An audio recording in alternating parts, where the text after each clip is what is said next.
Efesios capítulo 2. Tenemos el mensaje número 9 de nuestra serie de Efesios. Y yo lo he llamado la peor de las condiciones. La peor de las condiciones. Efesios capítulo 2, versículos del 11 hasta el final. ¿Lo tiene? Vamos a orar. Padre, queremos darle las gracias porque su palabra es vida para nosotros. No solamente de pan vive el hombre, sino de toda palabra que salga de su boca. Y hoy nos recordamos a nosotros mismos la importancia de ella, aún frente a los afanes que estamos teniendo en el día a día. Queremos pedirle que hoy podamos entenderla y deleitarnos en ella. Que usted moldee nuestra mente y nuestro corazón, de tal manera que saliendo de este lugar podamos vivirla como corresponde. Que nosotros no seamos oidores olvidadizos, sino aquellos que ponen en práctica su palabra. Gracias, Señor. En el nombre de Jesús. Amén. Bien, hermanos, leemos. Dice la palabra de nuestro Señor. Efesios capítulo 2, versículos del 11 en adelante. Dice la palabra de Dios. Por tanto, acordaos que en otro tiempo, vosotros los gentiles en cuanto a la carne, erais llamados incircuncisión por la llamada circuncisión hecha con mano en la carne. En aquel tiempo estabais sin Cristo, alejados de la ciudadanía de Israel, ajenos a los pactos de la promesa, sin esperanza y sin Dios en el mundo. Pero ahora, en Cristo Jesús, vosotros que en otro tiempo estabais lejos, habéis sido hechos cercanos por la sangre de Cristo, porque Él es nuestra paz, que de ambos pueblos hizo uno, derribando la pared intermedia de separación y aboliendo en su carne las enemistades, la ley de los mandamientos expresados en ordenanzas, para crear en sí mismo de los dos un solo y nuevo hombre, haciendo la paz. Y mediante la cruz reconciliar con Dios a ambos en un solo cuerpo, matando en ella las enemistades. Y vino y anunció las buenas nuevas de paz a vosotros que estabais lejos y a los que estaban cerca, porque por medio de él los unos y los otros tenemos entrada por un mismo espíritu al Padre. Así que ya no sois extranjeros ni advenedizos, sino conciudadanos de los santos y miembros de la familia de Dios. Edificaos sobre el fundamento de los apóstoles y profetas, siendo la principal piedra del ángulo Jesucristo mismo, en quien todo el edificio, bien coordinado, va creciendo para ser un templo santo en el Señor, en quien vosotros también sois juntamente edificados para morada de Dios por el Espíritu. Hermano, ¿alguna vez has sido excluido de un grupo? ¿Alguna vez te han hecho ese tipo de bullying? Tú no entras acá. De repente tus primitos, cuando tú eras pequeño y tus primos eran más grandes o tus hermanos eran más grandes y te decían, no, tú estás muy niño, fuera de acá. O en el colegio de repente alguien nos trató así. ¿Les ha pasado? ¿Soy el único? Espero que nosotros no seamos más bien los que estemos haciendo eso con otros. Hermanos, es que el alejar, el apartar a los demás, el crear barrera los unos con los otros, es parte de nuestra naturaleza caída. Nosotros los seres humanos nos encanta edificar barreras, como poner límites y decir, yo soy tan bueno que estoy acá y tú no mereces venir aquí donde estoy yo porque tú no llegas a mi altura. Eso es básicamente lo que hacemos nosotros los seres humanos. Entre los judíos y los gentiles siempre ha habido este tipo de barreras. Hoy en día, pues se sabe y se conoce muy bien los pensamientos antisemitas. ¿Sabe lo que significa antisemita? Antijudío. Estos pensamientos antisemitas que tiene la sociedad, donde, por ejemplo, Hitler, ¿cómo veía a los judíos? Como una plaga. Los veía como una escoria, como algo que no merecía estar vivo. Y esta hostilidad siempre ha sido entre judíos y gentiles. Para los que no saben, un judío pues es un descendiente de Abraham en cuanto a la carne. Un gentil seríamos cualquiera de nosotros que no descienda de Abraham, que no seamos hijos de Abraham. Y para darle una muestra de la hostilidad que había entre judíos y gentiles, quiero leerles algunas de las cosas que hacían los judíos. No he traído los gentiles porque me interesa centrarnos en como Pablo lo está anunciando acá, aunque repito, la hostilidad es mutua. Los gentiles, por ejemplo, ¿qué decían? Los judíos. Los judíos decían esto sobre los gentiles. Ellos fueron creados por Dios para ser el combustible del fuego del infierno. Dios solamente ama a Israel. En otras palabras, para los judíos de aquel tiempo, pues nosotros los gentiles no éramos otra cosa que un leño creado por Dios para alimentar las llamas del infierno. Otro pensamiento judío propio de aquel momento era que no se le podía ayudar a una mamá gentil a dar a luz, para no traer a un gentil más al mundo. Era forma de su pensamiento. Otra forma de pensamiento es que cuando un judío y una gentil o viceversa se casaban, en lugar de celebrarle un matrimonio, le celebraban un funeral. Y finalmente, y quizás el ejemplo que mejor ilustra todo esto, lo vemos en el patio del templo. El templo de Herodes, aquella hermosa edificación que había sido creada como casa de Dios, tenía en su interior varios patios. Un patio interior al cual solamente podían accesar los sacerdotes, que obviamente eran judíos. Un patio un poquito más afuera que podían accesar solamente los hombres judíos. Y otro un poquito más afuera donde podían accesar las mujeres judías. Y hasta ahí estaban todos como juntos.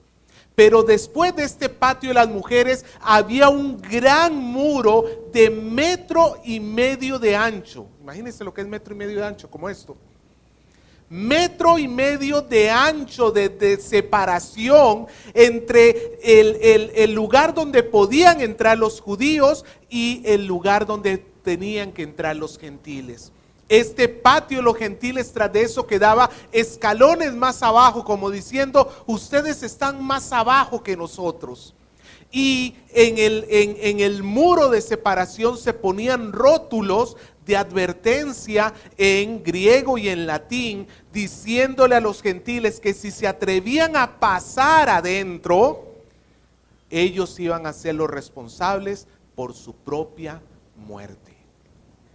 Y es que, hermanos, vemos la gran separación que nosotros, los seres humanos, nos encanta crear los unos con los otros. Y Pablo es lo que está retomando acá, no porque Pablo esté resentido contra los judíos. Pablo era judío. No porque Pablo esté tratando de animar los ánimos de los efesios para que se arme una turba y salgan a protestar, sino porque Pablo está queriendo recordarnos cuál era nuestra condición antes de Cristo. ¿Cuál es nuestra condición antes de Cristo? ¿Usted se acuerda, hermanos, que estamos llenando un cuadrito, un circulito con toda la información de Efesios 2? Este círculo que tenemos acá. Hoy vamos a seguir llenándolo. Y para que podamos entender, ya entramos en la segunda parte de nuestro capítulo 2. En la primera parte vimos la obra de Dios que hace en Cristo Jesús y se ve reflejado en nosotros. La salvación es por gracia. Porque el Señor resucita, el Señor Jesús, nosotros somos resucitados. Pero ahora vamos a ver la segunda sección donde se habla la obra de Dios por nosotros en manera general. Y es que ahora ya no vamos a ver la humanidad entera. Israel, creo que tengo mucho ruido, pásame un micrófono mejor. Ya no vamos a ver la humanidad entera. Lo que vamos a ver es, lo que nosotros vamos a ver, hermanos, no es la humanidad entera, sino nosotros como gentiles. Diga conmigo, gentiles. Nosotros como gentiles. ¿Cuál era nuestra posición antes de que nosotros llegáramos a Cristo? Y básicamente la podemos resumir en una sola palabra. Antes estábamos lejos de Dios. Si hay una palabra que clasifica o califica nuestra posición antes de que llegásemos a Cristo, es la palabra lejos. Es la palabra lejos. Y es que había una división. En primer lugar, había una división física. Lo vemos en el versículo número 11. Una división física. Pablo comienza diciendo: por tanto, acordaos que en otro tiempo vosotros los gentiles, en cuanto a la carne, erais llamados incircuncisión por la llamada circuncisión hecha con mano en la carne. Pablo comienza diciendo esta sección con un por tanto. Esto nos une lo que hemos estudiado del versículo del 1 al 10 en adelante. ¿Qué hemos estudiado del 1 al 10? Hemos visto la salvación por la gracia de Dios, ¿cierto? Hemos visto que nosotros, estando muertos en delitos y pecados, esclavos al mundo, a Satanás y a la carne, que éramos nosotros objeto de la ira de Dios, por la gracia hemos sido redimidos. Y Pablo dice que todo eso ha sido para llevarnos a las buenas obras. Y ahora nos dice: por tanto, en base a todo lo que Dios ha hecho por ustedes, amados hermanos gentiles, no deben olvidarse. No deben olvidarse lo que en otro tiempo nosotros éramos. Y es que, hermano, uno de los grandes enemigos de la gratitud es el olvido. Uno de los grandes enemigos de la gratitud es el olvido.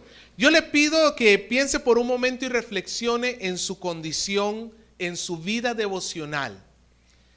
Quizás en esta mañana, hasta esta hora, y quizás a lo largo de toda esta semana, tu agradecimiento a Dios por las cosas que te ha dado puede ser que hasta sea mínima o incluso nula.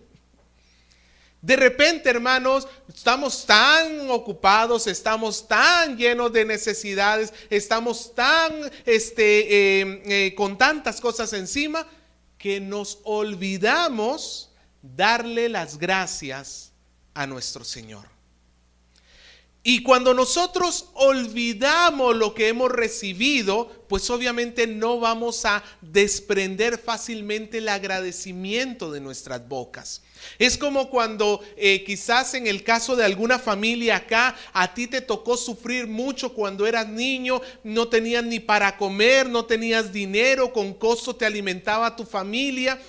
Tu casa con costamente había dinero, pero ahora que ya has crecido, pues has podido progresar, tienes dinero, ya tienes un empleo y ahora tienes hijos. Pero estos hijos no han vivido lo que tú viviste. No han sufrido el hambre que tú has sufrido. No han tenido que jugar con un palito, sino que juegan con PlayStation.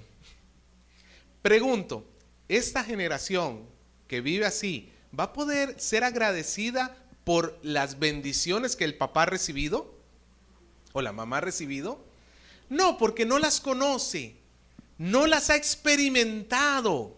Y eso nos tiende a pasar a nosotros cuando vamos dejando en el olvido lo que el Señor ha hecho por nosotros. Vamos perdiendo la capacidad de agradecer.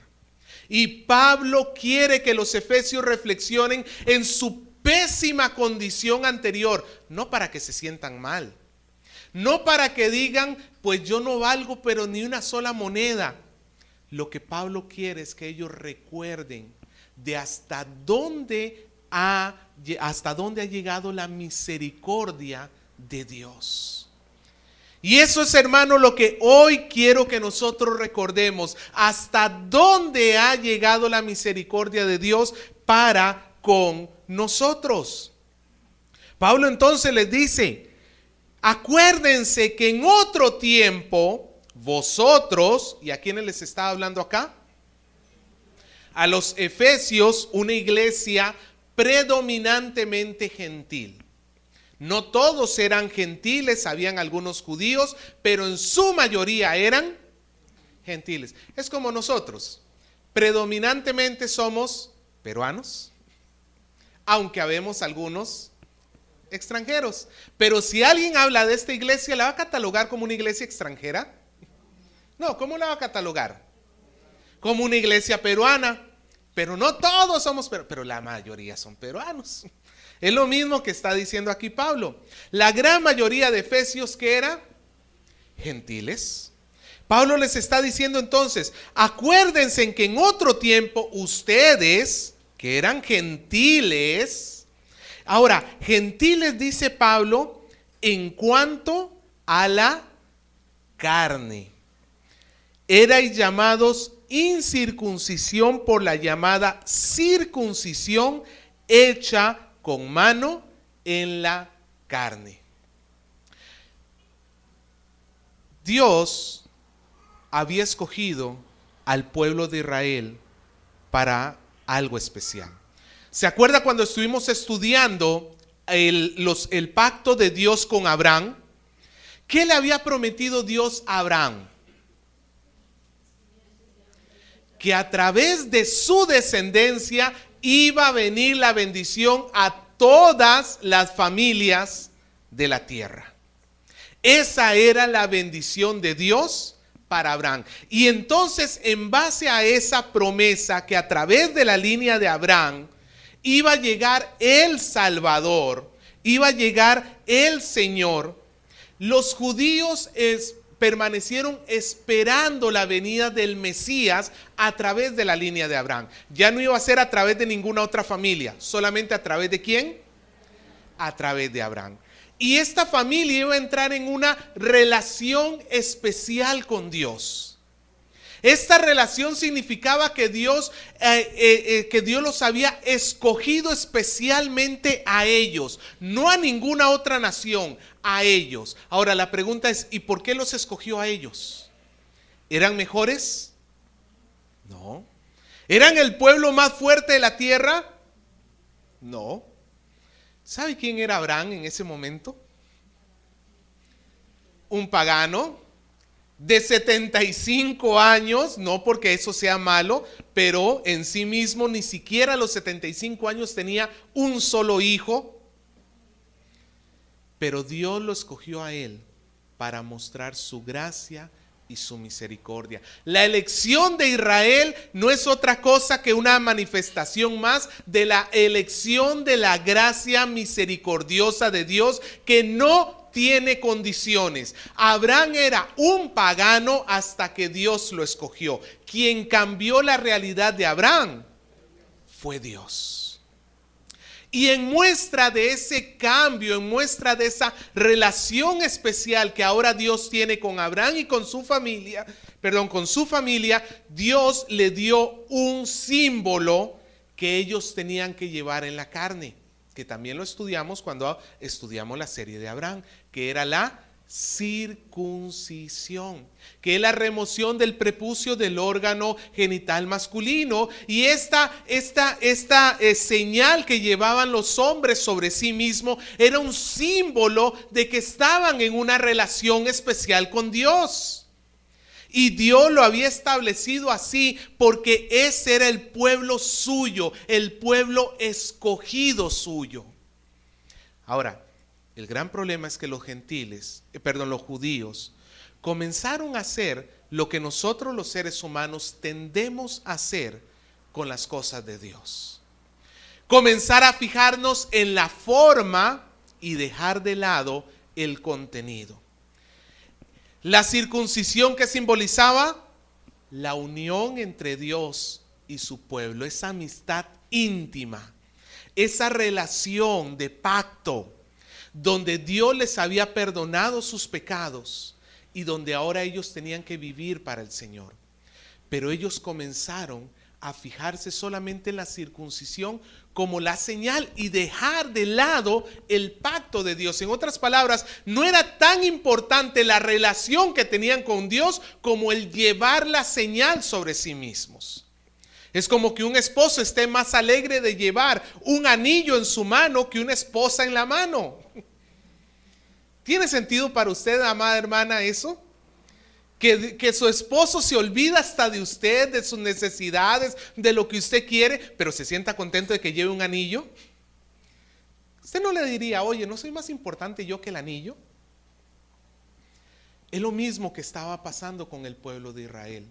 Ellos habían tomado la circuncisión como una señal en sí mismo, como una declaración. Yo estoy en comunión con Dios, yo soy parte del pueblo de Dios, y como ustedes gentiles no son circuncidados, ustedes están lejos de Dios.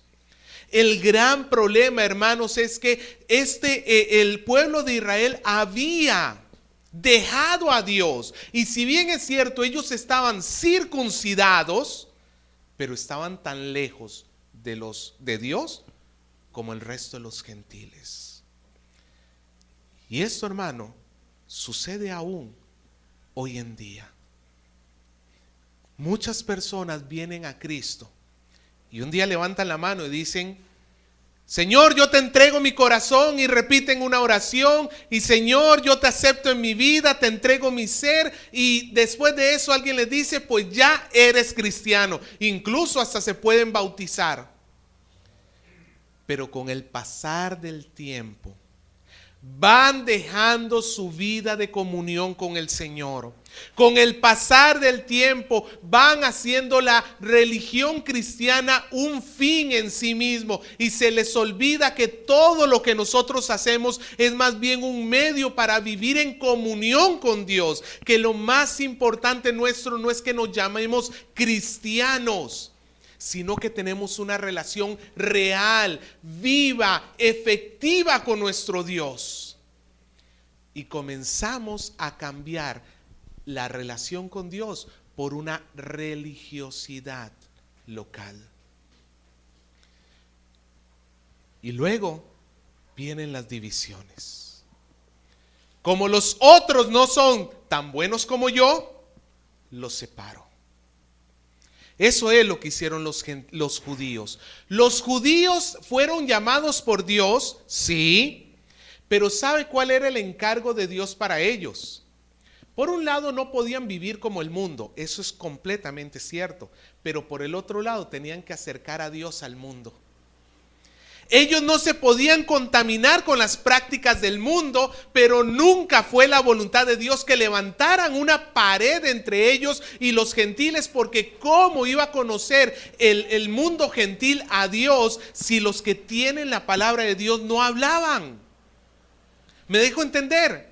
¿Cómo pueden ellos llegar a conocer si los judíos habían levantado muros en su orgullo, en su vanagloria, y se habían alejado de los gentiles?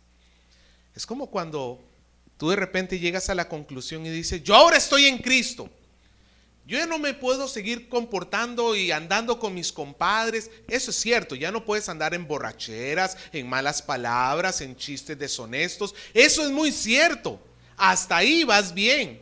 Pero de repente si tú dices: pero ya nunca más les vuelvo a hablar, porque estos solamente me contaminan a mí, ahí ya estás en un gran problema. Ahí estás armando una pared que no debería estar. En la Edad Media, en ese tiempo, pues la única iglesia, lo que hoy conocemos como iglesia católica, tomó la decisión que la mejor forma de enfrentar al mundo no era saliendo y estar con el mundo, sino aislándose en monasterios. ¿Cuál es la idea de los monasterios? mantener el mundo lo más alejado de nosotros. Encerrarnos nosotros para aquí estar en paz, para aquí estar en santidad, y los de afuera, pues los de afuera. Lo siento mucho. Esas actitudes las seguimos teniendo hasta el día de hoy. Y eso es lo que Pablo está denunciando. Ahora, nosotros podemos estar en uno de los dos lados. Podemos ser el lado que está siendo rechazado, como acá los efesios, que eran rechazados por los gentiles, por los judíos, siendo ciudadanos como de segunda o tercera categoría. O podemos ser nosotros los que estemos colocando las barreras los unos hacia los otros. No, el hermano que está aquí, no, él no sabe tanto como yo. Ya, tú anda para allá, cuando crezcas ven y me hablas. No, yo no me junto con este otro, porque este anda así, no, mejor partamos la relación. Y hermano, nosotros no podemos generar divisiones entre nosotros. No debemos, por lo menos no en cuanto a cosas secundarias. No quiero decir, hermano, que nosotros tengamos que vivir en plena comunión con todos los tipos de pensamientos que existen. Pues obviamente no. Hay pensamientos que van contra la palabra y nosotros tenemos que decir, ¿sabes qué? No puedo comulgar con tu pensamiento. Pero lo que no puedo hacer es dejar de lejos o dejar afuera a esas personas que necesitan conocer la verdad de Dios. Para muestra un botón. Imagínense que un grupo LTGB, de esos de homosexuales, quieran hacer una actividad con nosotros. ¿Usted qué dice? ¿Nos apuntamos o no? En realidad no nos podemos apuntar en sí mismo para hacer una actividad con ellos porque nuestros pensamientos son profundamente diferentes. Pero entonces ¿no les dejamos el acceso a la iglesia? ¿Les cerramos la puerta a la iglesia para que no entren? ¿O no les hablamos de Cristo para que se vayan al infierno? Como decían los judíos, que no son otra cosa sino leños para el fuego del infierno. No, hermano, el hecho que no podamos tener una actividad en común con ellos no significa que levantemos una barrera tan grande que la misericordia de Dios no pueda llegar a ellos. Nosotros tenemos que hablarles de Cristo, porque ¿cómo van a conocer a Cristo? ¿Quién tiene la palabra de Dios? ¿La iglesia o ellos? La iglesia. Hermanos, nosotros no estamos llamados a hacer divisiones.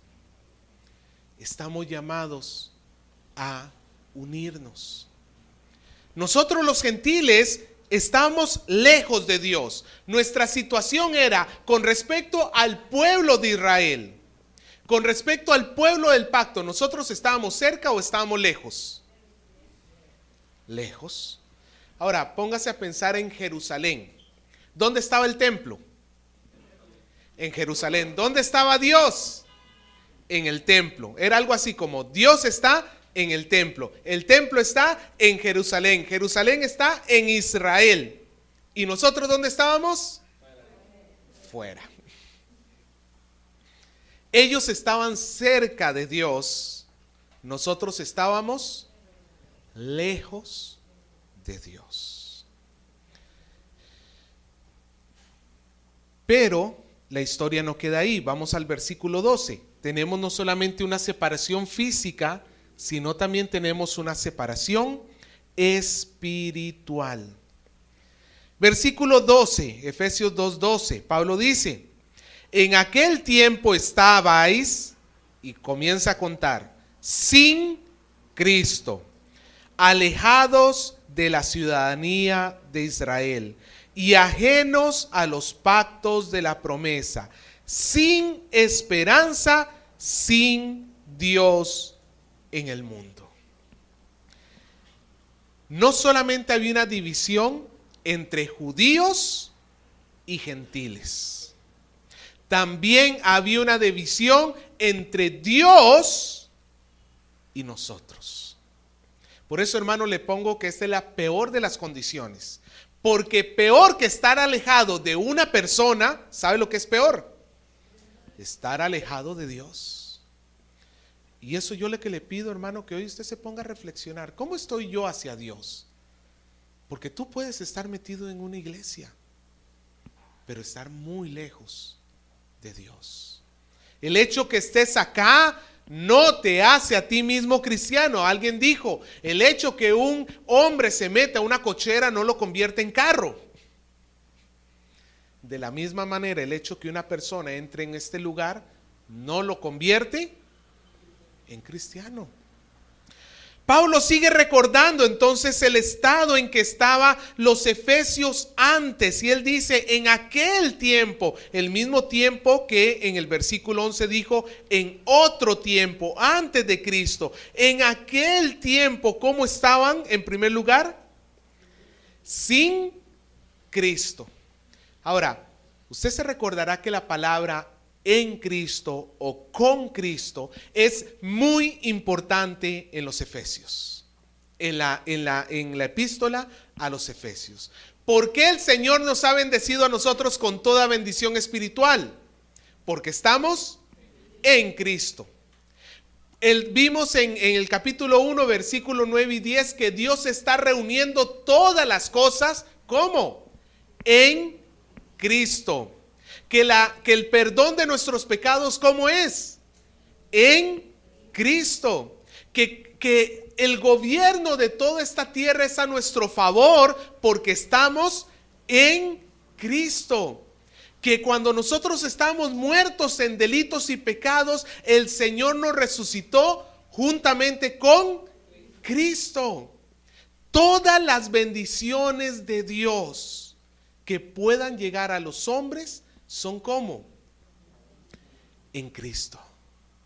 Por eso, hermanos, es que no existe nada peor en este mundo que estar sin Cristo. Estar sin Cristo es literalmente estar lo más alejado que puedas estar de Dios. Porque el Señor dijo que Él es el camino, la verdad y la vida. Nadie entra a la presencia de Dios si no es a través de Él. No es por tus obras. No es que, bueno, Señor, de repente tú te fijas que yo me estoy portando bien, ya no estoy haciendo tanto mal como antes. Quizás por ahí, bueno, yo sé que mi relación con Cristo no es muy buena, pero por ahí tú me puedes aceptar, ¿no? No. Nunca, de ninguna manera. La única forma que el Señor te acepte por tus propias obras es que tú tuvieras una justicia exactamente igual que la de Dios. Que tú fueras tan justo como Dios. Y eso es imposible. Por eso es que nosotros los gentiles, la peor tragedia que teníamos es estar sin Cristo. Todavía los judíos esperaban a Cristo, hasta ahorita lo esperan. Hasta ahorita ellos no creen que es Jesús, pero por decirlo así, por lo menos tienen la esperanza. No les sirve de nada si no van a Jesús, pero por lo menos tienen esa esperanza. Nosotros los gentiles, ni siquiera eso teníamos. Estábamos sin Cristo, por tanto no podíamos recibir nada de Él. ¿Se acuerda lo que nos dice Pablo en Efesios? En Romanos, que él nos dice que nada nos va a separar del amor de Dios que es en Cristo Jesús. Cuando nosotros tenemos malos momentos, cuando el cristiano tiene malas circunstancias, ¿por qué puede estar con gozo en medio de las situaciones difíciles? Porque no importa lo que suceda, nada lo va a separar del amor de Dios que es en Cristo Jesús. Cuando nosotros pecamos, ¿por qué no terminamos ahorcándonos como Judas? Porque confiamos en que a pesar de que hemos pecado, aún ni siquiera eso nos va a separar del amor de Dios que es en Cristo Jesús. Nosotros, hermano, Cristo es nuestro gozo, nuestra esperanza, aún en los peores momentos de nuestra vida. Pero ¿cómo vivíamos antes de tener esta esperanza? Amargura, odios, iras, depresiones, momentos donde siempre estábamos caídos, no significa que ahora nuestra vida es un color de rosa, pero ahora tenemos una esperanza, tenemos un ancla. Antes no lo teníamos. Sigue diciendo Pablo que estábamos no solamente sin Cristo, sino también alejados de la ciudadanía de Israel. Esto significa, ustedes no tenían patria. Lo curioso es que los efesios formaban parte del imperio más poderoso del mundo en su época, el Imperio Romano. Ellos eran parte del Imperio Romano, el imperio que había vencido a todos, el imperio que era el más poderoso que todos, pero que nada podía hacer frente al peor de los enemigos del hombre, la muerte. Un romano que moría, ¿a dónde iba? Al infierno. Un gentil que moría, ¿a dónde iba? De nada le servía pertenecer a esta ciudadanía terrenal que era Roma, que con sus poderosos ejércitos, porque cuando se enfrentara con la muerte no tenía nada que hacer frente a ella. Pero la ciudadanía del pueblo de Dios es diferente. Cuando nosotros muramos,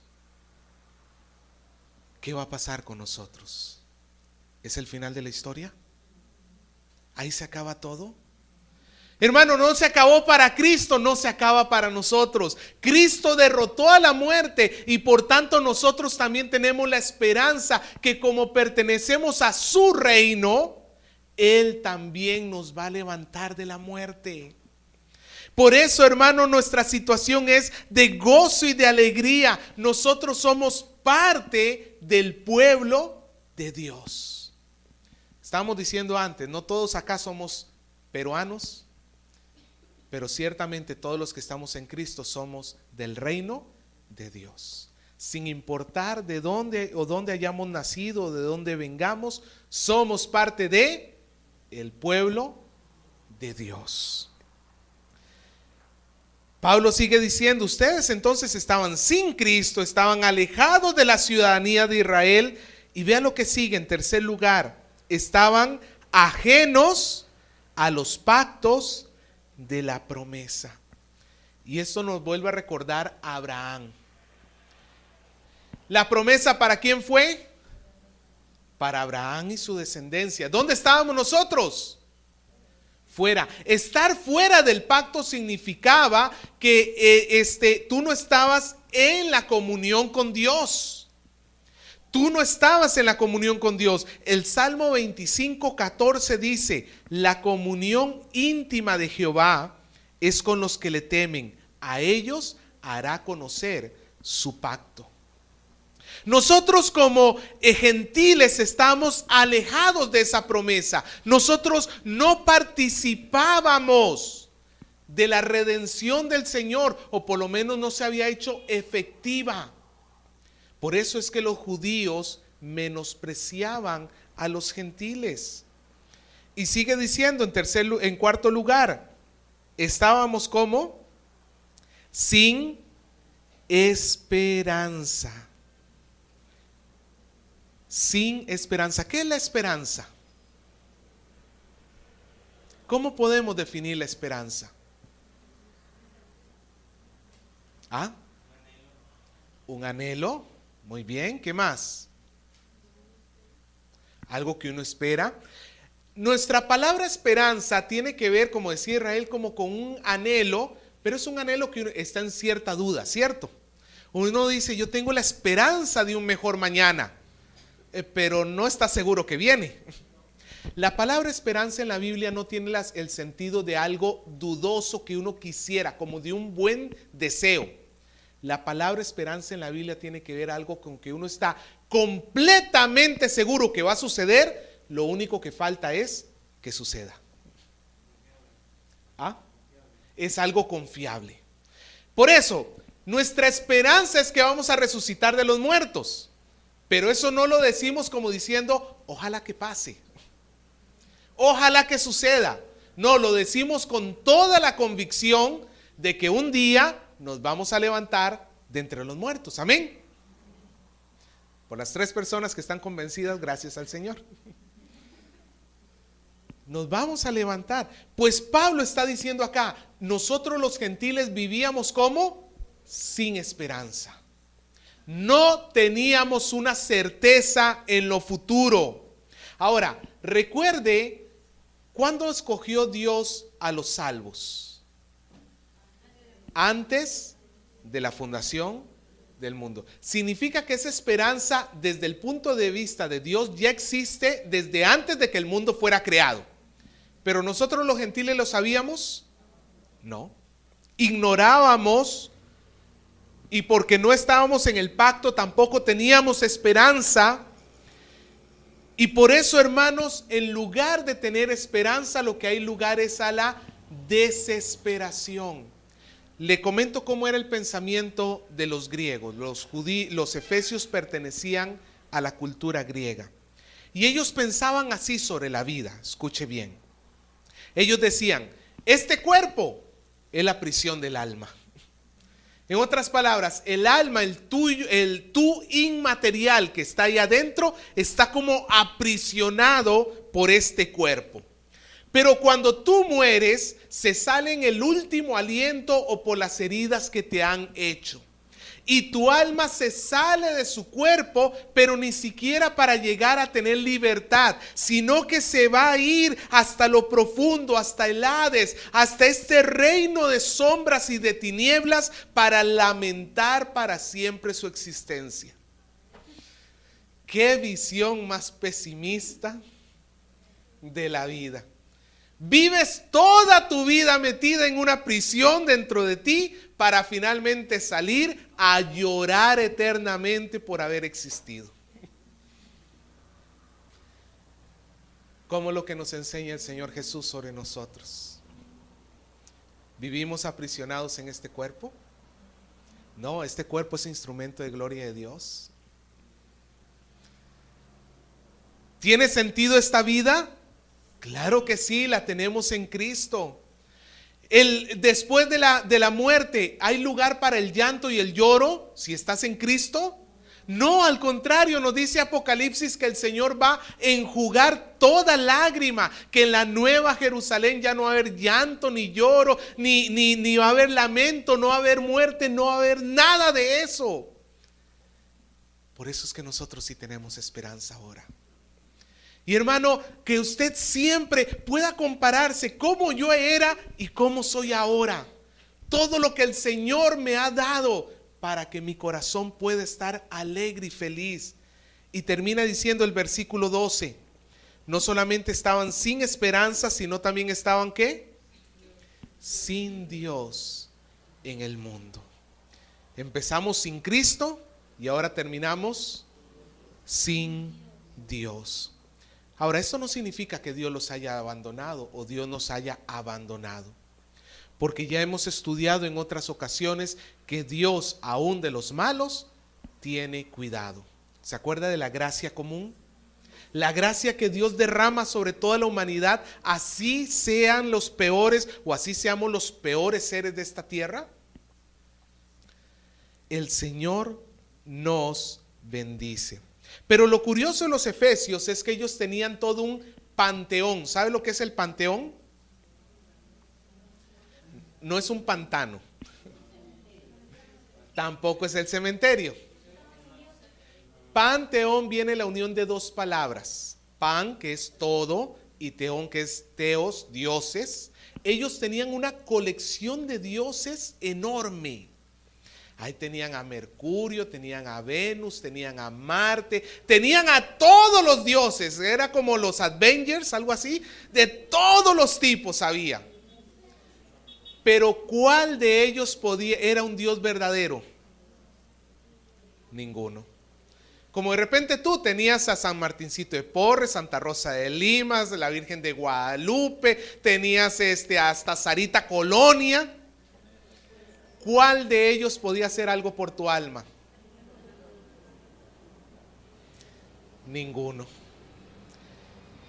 Pero esa es la gracia de Dios, que a pesar de que nosotros le dimos la espalda, vivimos de espalda a Él, el Señor ha derramado su misericordia para con nosotros. Hermano, recuerda cómo eras tú antes de ser cristiano. Te pido que lo recuerdes por un momento. En esa amargura, enojo, orgullo, vanagloria que vivías, en esas enemistades, pleitos, malas palabras, malos pensamientos, colocando barreras los unos hacia los otros, pensando que tú ibas a merecer el cielo por tu propia cuenta. ¿Y cómo estás ahora si estás en Cristo? Cómo el Señor te ha sacado de esa vana manera de vivir. Cómo el Señor ha transformado esa forma tan necia que pensabas para mostrarte que el único camino que tienes es a través de Él. Nada más quiero leerlo, lo explicaré la próxima semana, pero quiero que mires el versículo 13 conmigo. Pablo dice: pero ahora, en comparación con el otro tiempo que antes estabas, pero ahora en Cristo Jesús, vosotros que en otro tiempo estabais lejanos, habéis sido hechos cercanos por la sangre de Cristo. Y vamos a estudiar la próxima semana cómo el Señor ha quitado las barreras que nos dividían. Cómo el Señor ha hecho de judíos y gentiles un solo pueblo, un solo hombre, donde ya no existe el pueblo de Israel en sí mismo como etnia, como pueblo de Dios, sino que ahora su pueblo es la iglesia de Cristo. Y eso lo vamos a estudiar la próxima semana. Pero hasta acá lo que necesito, hermanos, es que te pongas a reflexionar sobre algunas cosas. Primero, ¿qué barreras estoy yo poniendo hacia mi prójimo? ¿En qué sentido yo armo barreras para alejarme de los demás, para poner a los demás más allá? Quizás es una división por una cuestión económica, yo tengo tanto dinero, tú no tienes tanto, o quizás es una cuestión intelectual, yo soy más inteligente, tú no. Quizás es una cuestión racial, yo soy peruano y tú eres chileno. Quizás es una cuestión de verdad, hermano. Yo soy de la sierra, tú eres de la selva, yo soy de la costa, tú eres de por acá. Hacemos divisiones constantemente. No, yo soy siervo de la iglesia, tú eres una pobre oveja.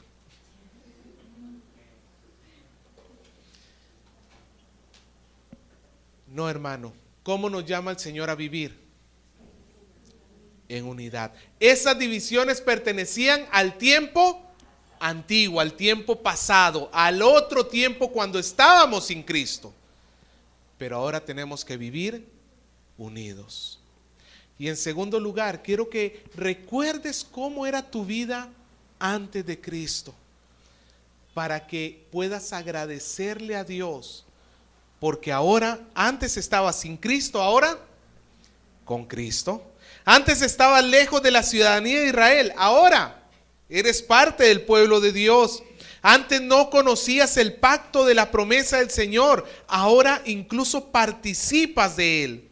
Antes no tenías esperanza, ahora la esperanza llena tu corazón. Antes vivías sin Dios en el mundo y ahora todo tu mundo es Dios. Que nuestro corazón, hermanos, le agradezca a Dios por la gran misericordia que ha tenido de nosotros, que estando lejos nos ha traído cerca, nos sacó de la peor de las condiciones para traernos para ser su pueblo. Amén.